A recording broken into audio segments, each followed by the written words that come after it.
Financial services has a large intermediary ecosystem because we have a lot of our advisors, our partners, MFDs, bank partners. I have my customers, I have my employees, and I have all these partners. All of them together create the brand narrative, and obviously, so which means in the helm of it, in the center, we have very strong brand guidelines. We have very strong brand tone, voice. How can we use, and that kind of really goes down to the last mile. I cannot make tall statements, a statement that it's the best mutual fund or it's one of the highest performing, so, and which is rightfully, because we don't want to, it's market driven. So that is where you can't do. But having said, can you simplify the language? Yes, and that's the push. So it's constant disruption, right? And the entire bedrock of Gen AI, or even the digital era, was data. And today, data with the act and all, it's more and more consent based and privacy. So one of the thing is that you need to have data, which means that we are listening to our consumers. So obviously, I have those tools where I'm listening to them 24/7. I'm looking at what they're talking, what they're talking about my brand, my competition brand, and those things are there. The immersive experience is what consumers wanting, and at financial services, we can do that in a fun way. Why can't I learn?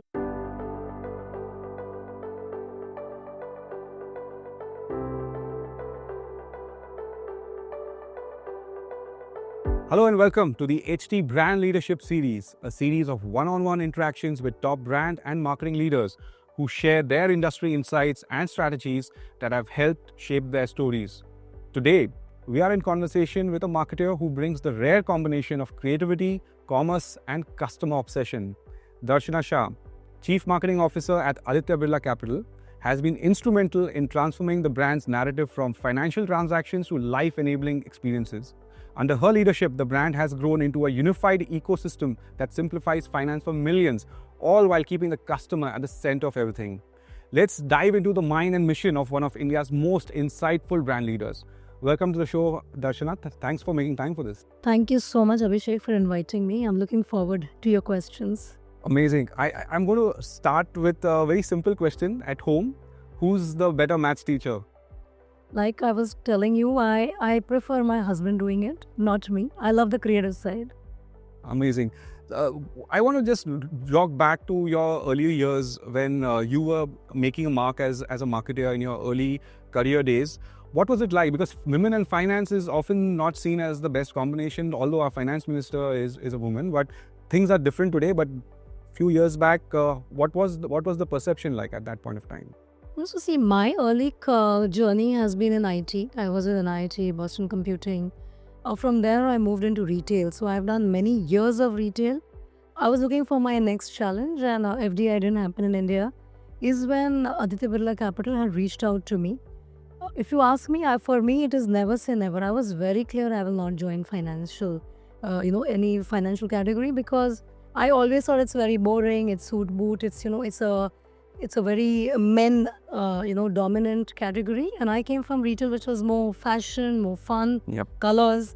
So yeah, having said that, I'm almost now 10 years with ABC. It's been amazing to, come in a place which was open to bringing in women. Have always been there in finance, though, by the way, because in ICICI Bank, we had this 3-4, big names who are Mr. Kamath had. And today, one of them, Vishakha, is our, group CEO.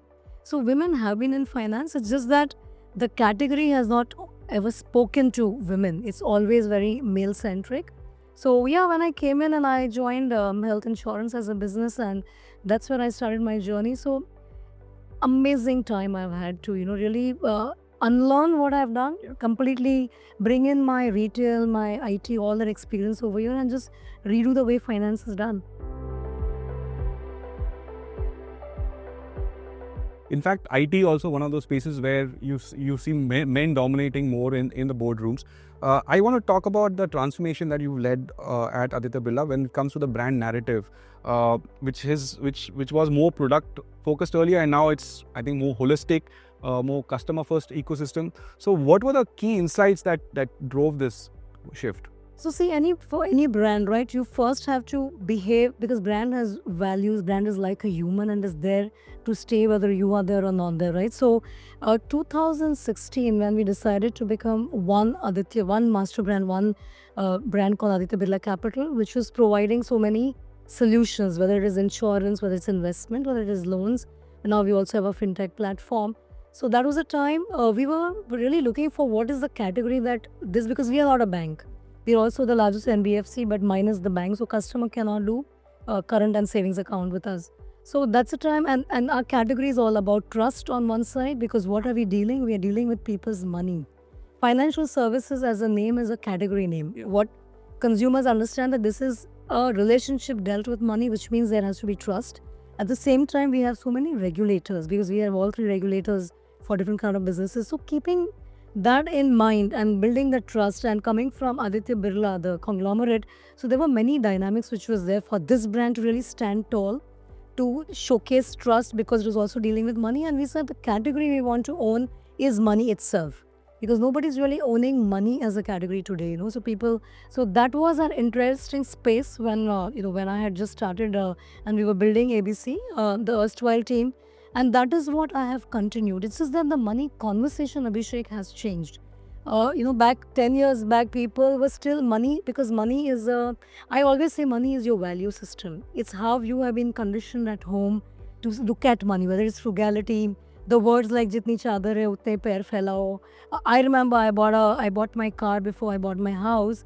My parents were very angry that, because this is a depreciating asset and you've not bought a house. So that's the kind of conditioning we all have grown, in that era, where money was also, we had this taboo of having money conversations, money ke piche mat bhago, to now, especially COVID amplified, and a lot of startups and all the millennials and the Gen Zs really changing the way the whole game is played. A lot of startups have come in India. So that conversation of money became much more open. People wanted to chase money. The power of money became more stronger, that how it empowers my life, how it gives me respect in my family.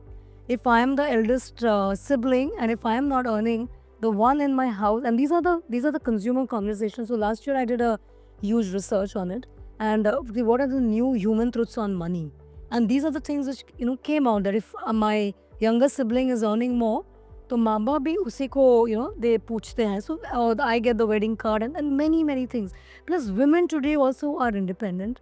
They also don't want to go and ask their husband or a partner for money. So all these narrative, and that's where I was shaping the brand too, that how do we, because what we are doing in any of my solutions, we are finally dealing with people's money, whether I'm empowering you by, loaning you to buy a house or your education, or you're investing in our product or in our, policies. So it's doing different things. Or our health insurance is also taking care of your health. And that's where Aditya Birla Capital today as a brand narrative is, that we own people's money. We want to own that as a category. And that's why we're looking at how we position from not just simplifying money conversations, because that's been there. People wanted to, and now today everybody's doing, to really taking a stance which is like more, that giving you money sort of a thing, and holding as one brand with so many solutions, literally becoming not product, but solutions which are at various life stages. So I used to always, tell any agency or anybody that I'm briefing, that when you think about Amazon, you call it a one-stop shop for all your shopping. Correct. Similarly, Aditya Birla Capital is one-stop shop for all your financial needs through your life stage. It is not one time through the life stage you have different needs, and that's why we partner.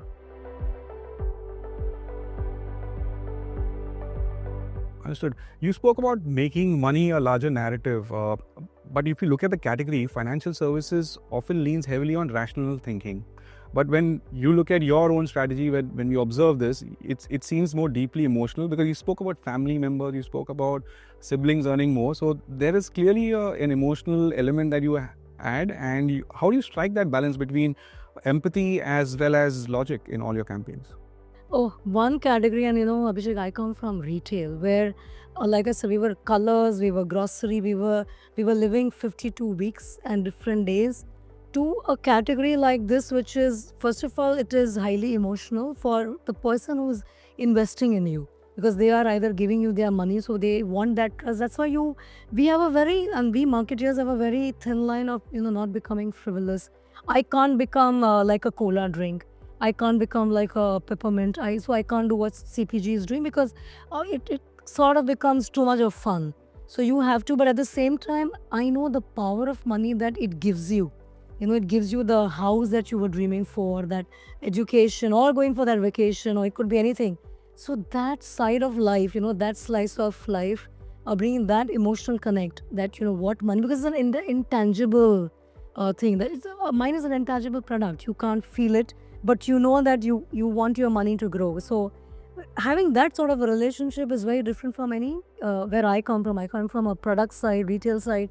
So this kind of having a balance where I touch the emotional chord with you, understand, and that's why it's deep rooted in the insights and behavioral. So a lot of consumer connect programs, a lot of data that we seek, it tells me the story, because ultimately what am I doing? I'm a storyteller, but I want to tell my story with a purpose, that my brand has a purpose, and more authentically. I don't want to just weave around, just like not magic. And that's the reason, the balance that you were talking about, that yes, I have to understand my consumer, do the storytelling, and ensure that it doesn't fall off to become frivolous.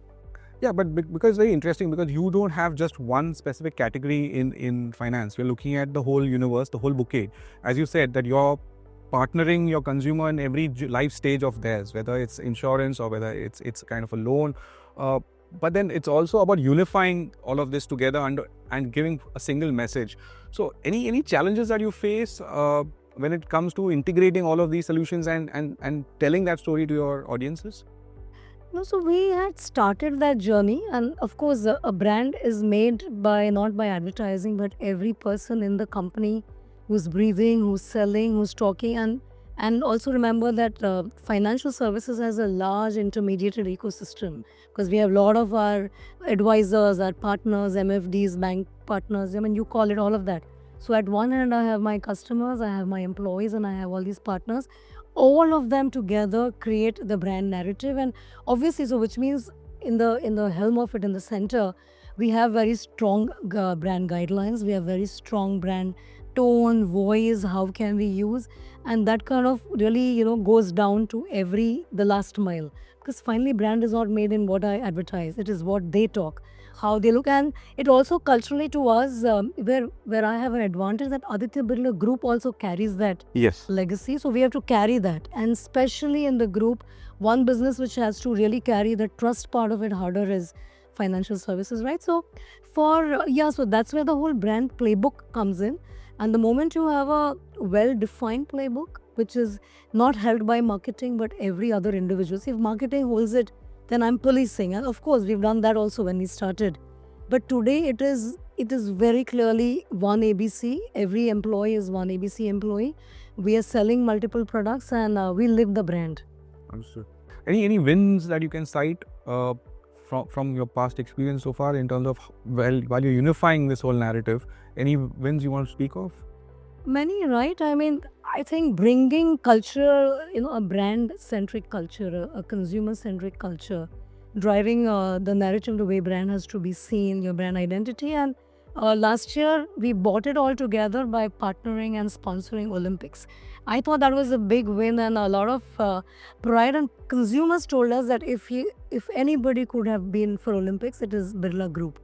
That gave me a lot of pride, because cricket is there, and lots of cricket happen, but Olympics and the kind of journey the Olympians have, and the kind of risks. So I always say there's a sportsman and there is an Olympian. That is that extra that an Olympian does, and that's why he or she is there. I think that partnership was really something which I'm very proud of. Amazing. I'm going to ask you something on your conversations with customers. Obviously, you have to simplify the financial products a lot. At the end of the day, financial products can be complex at times. There's so much literature that comes along when you buy a product. But how are you using design thinking or using digital tools to make finance more accessible and more relatable to your audiences and consumers? So one of the things that we did, and when actually Vishakha came in, we created our own D2C platform called ABCD. And the entire insight was ABCD. The reason was that it is complex. People find it complex. We are not transparent. We put a lot of asterisks, and what we see and what happens is absolutely not understood. And this category over the years have done this. So the reason, in fact, Abhishek, when I got into ABC, in 10 years back, was the same because I came from retail, and we in retail also understand consumers. So we wanted to bring that consumer-centric conversations, consumer-centric communication, marketing, comms, all of that, and that's what is the path that more and more we push to know asterisks and things like that. And ABCD as a platform, the entire idea as simple as ABCD, because it's like going back to basics.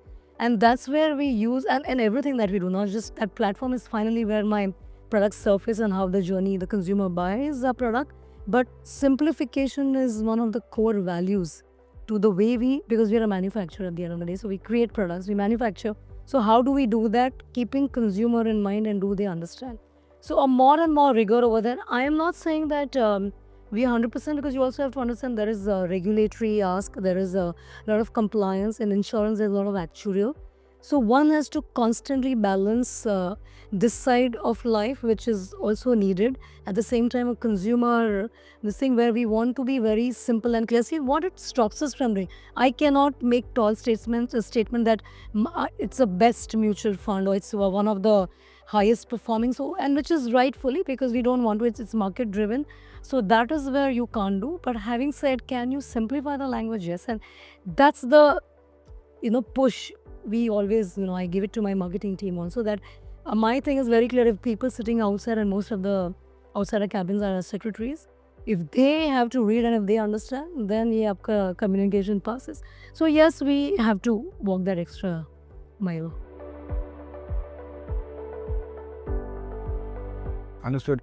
You spoke so much about customers and being close to your customers, and there is clearly a customer journey that you're tracking, and that may be coming through offline channels, that may be coming from online channels. So how are you using these various media channels to pick up customer insights? Is there a template that you follow? See, it's given right today, but if you see a marketeer's playbook, and I can take you, when I started my career 2.5 decade plus, when I started in the consumer era, came the internet, digital, and now Gen AI. So it's constant disruption, right? And the entire bedrock of Gen AI, or even the digital era, was data.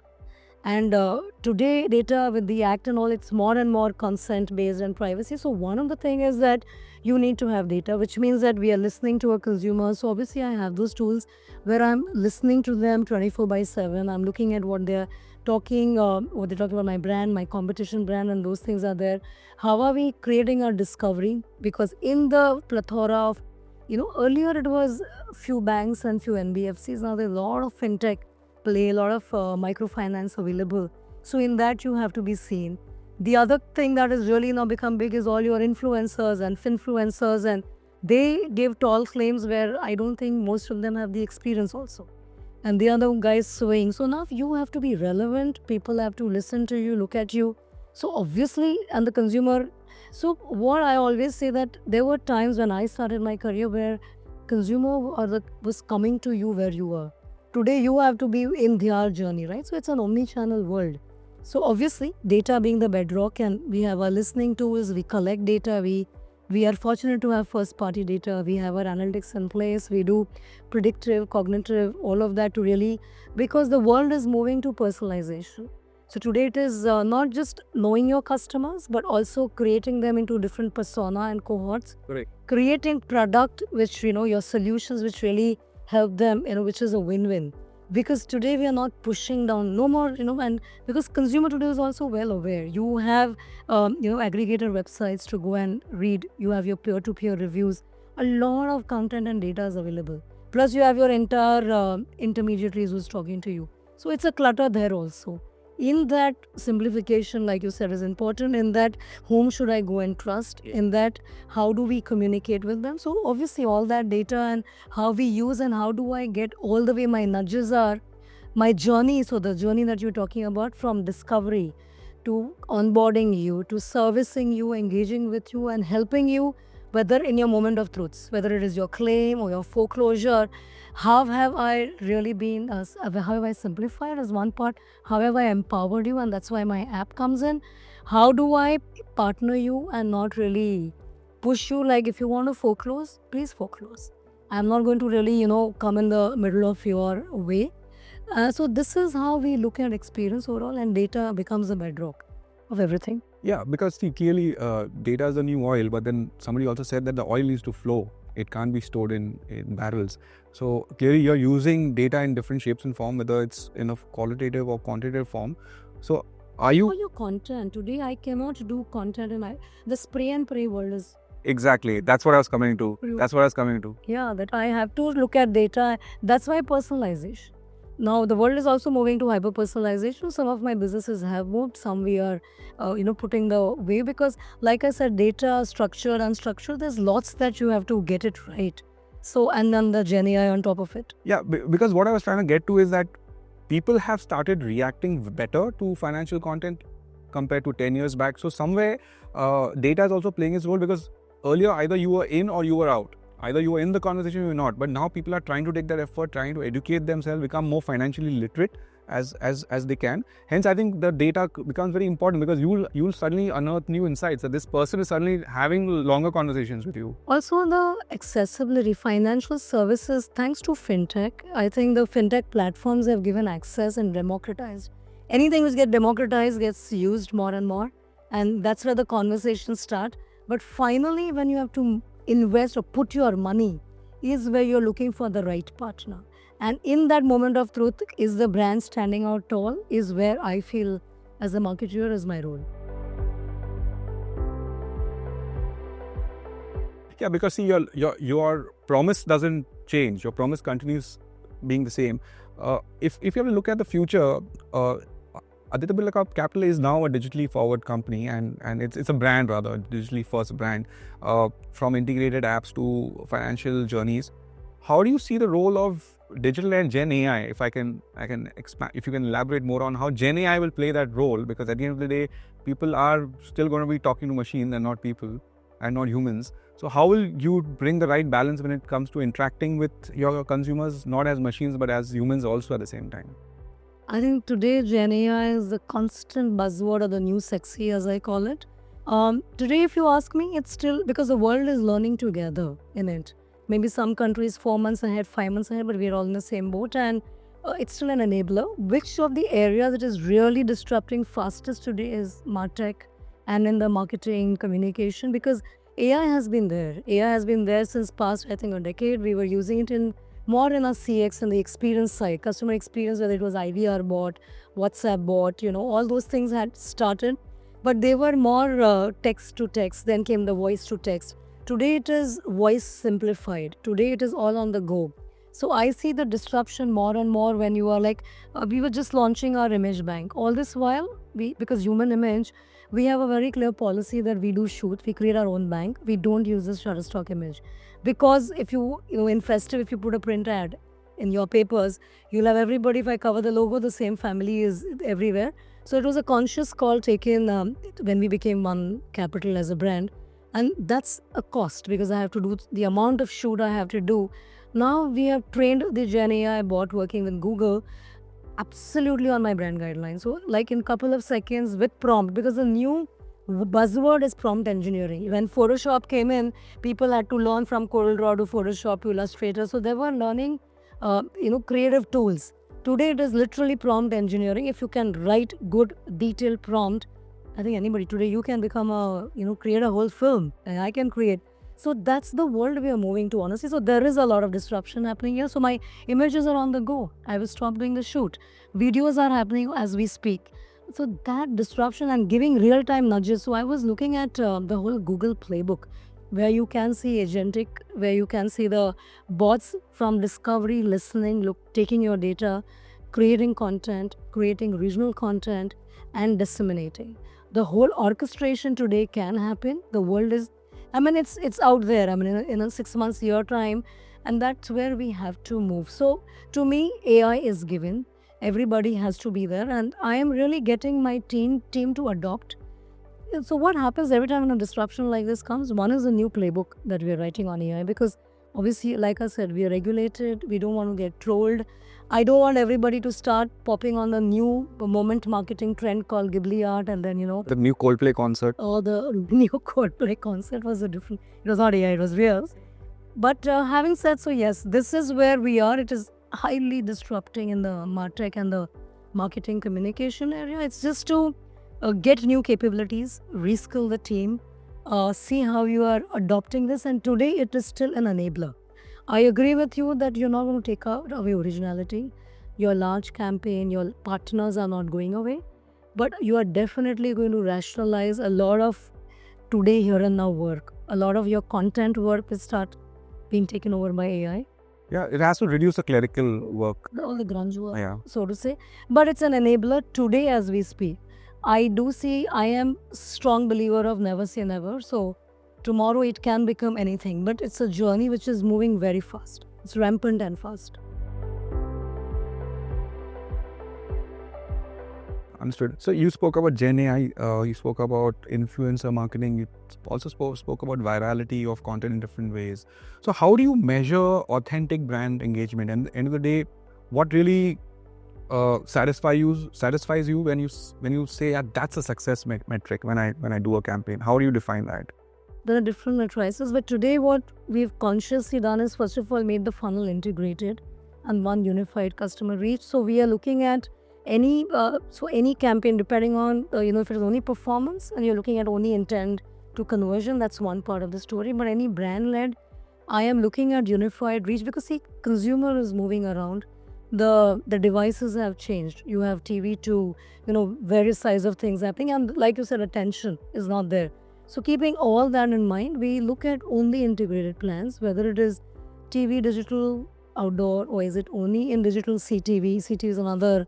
And am I looking at my tofu, bofu, mofu, all of it, the whole funnel together? We look at it more integrated today. And whether engagement is the outcome, most often than not, whether it is brand or not, we're also looking at business. So finally, the ROI has to, Convert or translate. it has to happen.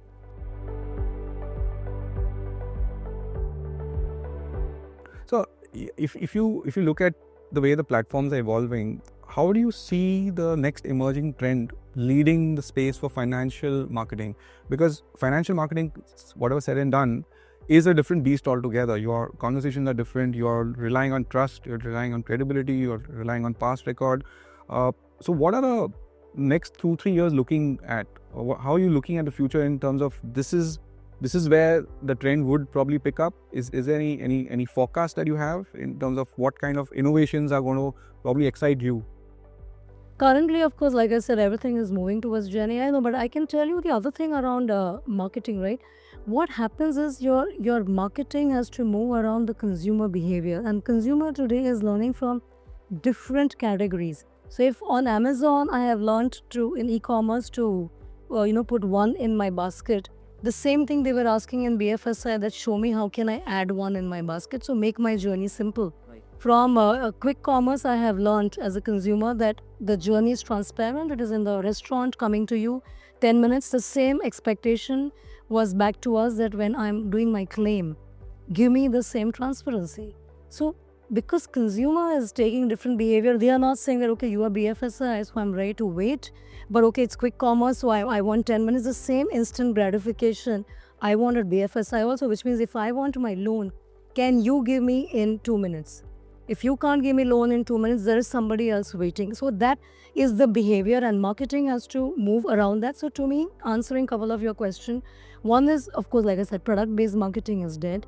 Experiential, and your brand has to be experienced. It has to be touch, felt, seen. It's the 5 senses, right? So experiential marketing, why can't I learn from many of the brands who are deep into experience? Immersive experience is what consumers wanting, and at financial services, we can do that in a fun way.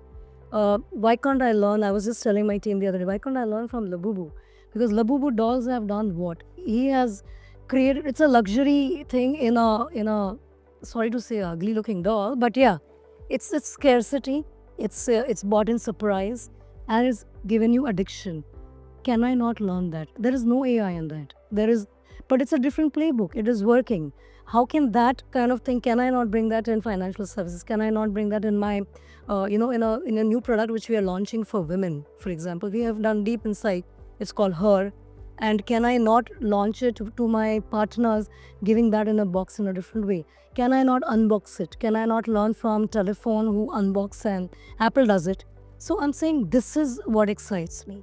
It's how do you use technology and bring in consumer behavior and create those experiences, because today memory in the cluttered world, I feel memory is there when you have experienced a brand. That's why you'll remember it longer. So that's the excitement, that use Gen AI, use any technology, but make it more immersive. You spoke about women empowerment as well in your platform called Her. Can you give us some more insights on that? How are you envisioning it? No, so Her is of course one of the product that my life insurance team is launching. But overall, if I talk about women in this category, and when I came in, including me, we were just talking about, no, I was not very sensitive. I came from retail. I was not very, when I grew up and I come from a Gujarati business family, my father was the one managing and doing all the stock market. When people keep saying that you are a Gujarati, but I'm not very good at it. So father was doing, then it came, my husband was from BFSI. So till I entered the category, and though I was earning, I was not very conscious. But I realized that one has to be.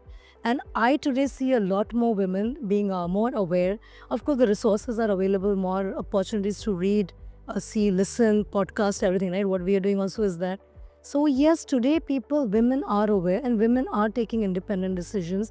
Women are, and I feel financial services have to talk to them in their language. Yes. Not, That's where personalization comes in. That's where the personalization comes in, because I always talk about cars. Cars still talk to men today, though there are 30% of women driving, and I don't want to know about mileage. That's not my first thing. I may like aesthetics better. I may want safety better. So I have realized, so we did a deep research when I was also in my health insurance, that women, when it came to health insurance, were looking at very different side of life. Men were looking at, the no claim bonus, what is that money that I'll get? So they were looking at the math side of it. So this kind of nuances, when you're talking to a woman, you have to bring that. And that is the journey, of course, we've also started. So not different, not just about pricing. I know people give a product and they make a differential pricing for women. I think that's a very bad way to do things for women. They are not like minority. They are equal. And that's where, can I speak in that language? Can I give product benefits that will appreciate to the women? And again, in her life stages. So that's the study we had done. And that's where we are bringing in a couple of solutions for women at different life stages. So it's really creating a category called women and not product for women.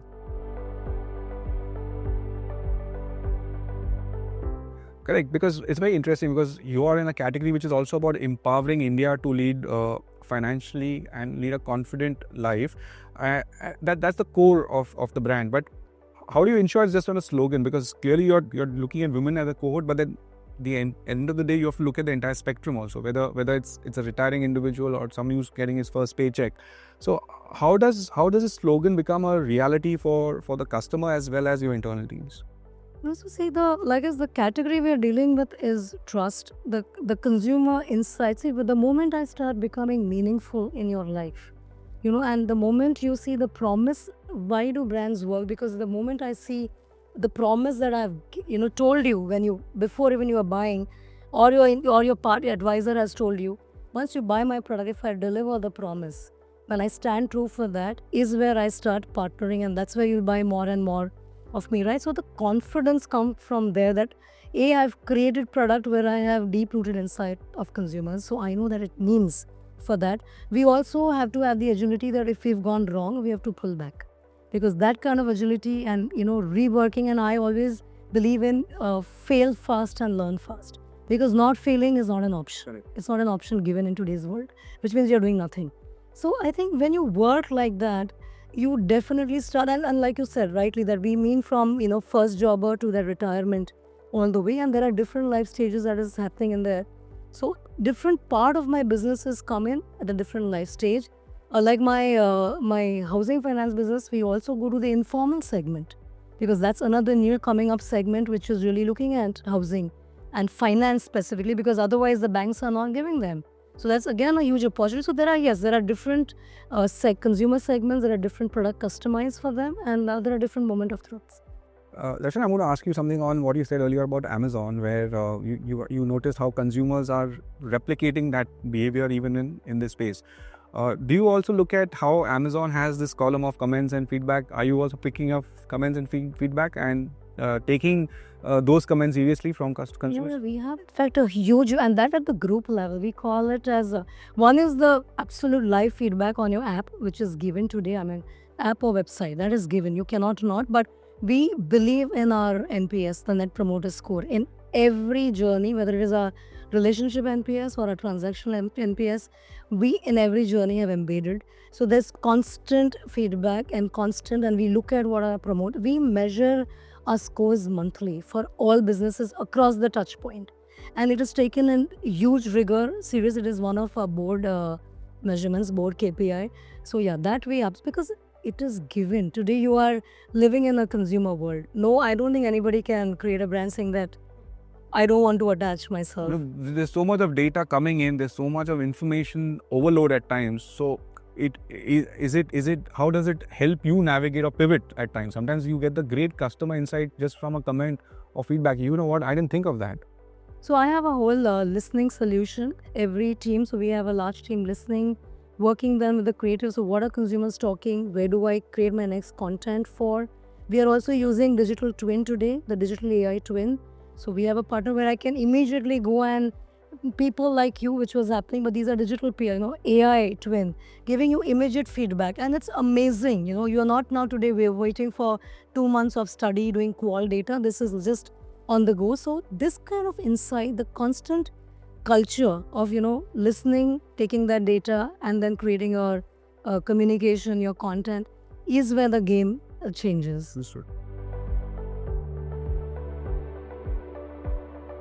I'm going to touch upon leadership now, Rachna. In today's day and age, when it's all about speed, agility, and empathy, how do you define the right leadership model? I'm sure it probably changes over different sectors or different categories. But what kind of leadership culture are you trying to build? See, I don't know whether leadership changes over categories, but leadership changes as you grow and you become experienced. And I can tell you, see, when I started, and when you were in the young days and you are really getting inspired, and most of my bosses were male. And so, yeah, a lot of sales, a lot of transactional, a lot of, the task-oriented leadership. I think that's where most of us have grown to.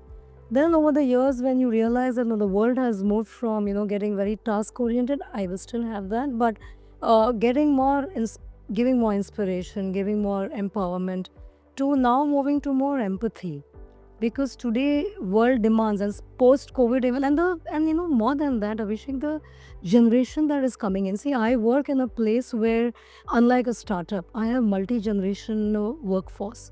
I have a Gen Z coming in. We also have a baby boomer who could be my peer, who is my peer. So it's a very different agenda. We have millennials. I see a Gen Z, and I do believe that you learn from that, because I have to be relevant. But at the same time, they have to learn patience when they come in our, business. So yes, when you have that kind of a multi-generational task force, you can't have a one-size-fit-all. I do believe in, having a lot more empathy. I do believe in giving them the freedom to fail. But at the same time, I'm demanding. I want that deadline and timeline. I've got a taste of it. I guess. So yeah, I think, but yeah, you have to bring in a balance more and more, because that's the, you cannot say that because this is the way I was, I have to be there. I know my, Vishaka keeps saying that the gone are the prima donna days, more collaborative. And the role that I am sitting, honestly, it's more collaborative in nature. Multiple stakeholders, multiple businesses, multiple marketing heads. So at that level, I only have to keep inspiring and nudging them. I have to have a vision to see it ahead and, take the whole team ahead, instead of me saying that dictate doesn't work. Darshan, we also have a young audience watching this content. They're also aspiring marketers. Today, if you had to give them some advice when it comes to financial marketing or marketing overall, what would you advise them on? A couple of things, right? So I was in NMIMS college just a week back, and these kids were just coming in their advertising and advertising and branding course. One of the things I see in today's generation, which was not there earlier, is they come on a rat race from 10th standard onwards because they want to, from 10th standard, 11th standard, you want to build your resume, you want to start doing internship, and I can't believe. So that pressure that they come with. So you're already on a treadmill in a rat race. I think that bit I feel that people have to not be in. Just I feel that let's not have a career goal. It is great in a book. Let's have a passion goal. Because what I didn't have back then is what people have today. If you have a passion, you can today make it into a startup and you can earn money out of it. Today, it is absolutely possible. That playbook is available. It was really not there in my time, where it was not as rampant and open. That's one thing. Secondly, is don't come fixated. Because unlike when I started my career, there were few roles, a very clear brand head, marketing head, something like that, advertising, maybe servicing, creative. Today, you see the amount of new roles that have come in. In digital, also, there are multiple digital things. Now, with Gen AI, new prompt engineers, a lot of new skills are coming in. At that age, when you're starting in marketing and all, because in marketing, people feel that, oh, I want to work with a celebrity, I want to create a commercial, that is all gone. Today, if you're excited, be fungible, try different departments, just see where your passion is and then take it from there. So be more fungible. Like you don't have to be fixated, don't have to be in rat race, and find your passion goal because the world is your oyster. We found a new word, passion goal. That's something that we want to keep with us. I also want to put your attention on the festive season that's coming up. Clearly, a lot of consumers and audiences are going to get active. It's the time when everybody's looking at shopping things. So, how active are you going to get this festive season? So when I came in this category, and for us, festive was our crazy season when I came from retail, and after that, the quarter GFM is a dead season for us. Unlike in financial services, few of my businesses are active. My lending business gets very active in festive, but maybe my investment business and mutual fund is year round. But some of that securities, because there is this Muhurat thing, and those kind of things come in. So some of those categories, so it depends on which solution we are looking at. Those, yes, we will start playing, and the work has started. It starts from Raksha Bandhan onwards, Yes. of course. But at the same time, a lot of the conversation also happens in JFM. This is one category which really, bumps up in Jan, Feb, March, where retail and everybody else is slightly sleeping. So yeah, for me, these 2 quarters are big, festive too, all the way to Jan, Feb, March, where my insurance category really becomes extremely active. I think the entire financial services become active.